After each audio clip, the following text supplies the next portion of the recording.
L'opposante rwandaise Diane Rwigara ne pourra pas se présenter à l'élection présidentielle du 15 juillet prochain. La commission électorale a rejeté son dossier, incomplet selon elle. Sa candidature avait déjà été rejetée une première fois lors du dernier scrutin en 2017. L'opposante avait ensuite été emprisonnée par les autorités pour contrefaçon et atteinte à la sûreté de l'État avant d'être finalement acquittée en 2018. Elle affirme aujourd'hui que les autorités la privent de son droit de faire campagne. Écoutez. Après avoir entendu que je ne suis pas sur la liste des candidats, j'ai été très déçue, j'ai été triste, j'étais un peu en colère parce que j'avais tellement fourni de l'effort, j'avais mis tant de temps, des ressources pour pouvoir remplir toutes les conditions. Donc d'entendre que je ne suis pas sur la liste encore une fois comme en 2017, c'était très décevant. Comme en 2017, ils avaient dit que je ne remplissais pas les conditions, malgré le fait que j'avais fourni tout ce qu'ils demandaient.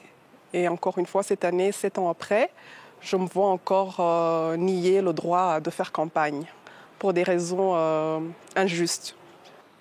J'espérais que cette année, les choses seraient différentes, qu'il y aurait plus de candidats, mais comme en 2017, cette année, c'est les mêmes candidats. Les mêmes 3 candidats. Donc je suis déçue. J'espérais que finalement, l'État donnerait le droit à plus de personnes de présenter leurs idées. Il laisserait les Rwandais faire leur propre choix. Mais encore une fois, ils ont décidé de se limiter seulement à 3 personnes, aux mêmes 3 personnes. Vu qu'on m'a empêché de participer à l'élection présidentielle, je vais continuer à faire de la politique, ce qui n'est pas du tout facile. Ici au Rwanda, c'est très difficile, voire impossible, mais j'espère qu'avec le temps, il y aura un changement et on pourra finalement avoir un espace politique où on peut exprimer nos idées. C'est pas facile de dire ce qui ne va pas dans le pays. Quand on ose s'exprimer, il y a des représailles économiques parfois, des représailles physiques parfois, des représailles sociales, mais c'est les risques du métier.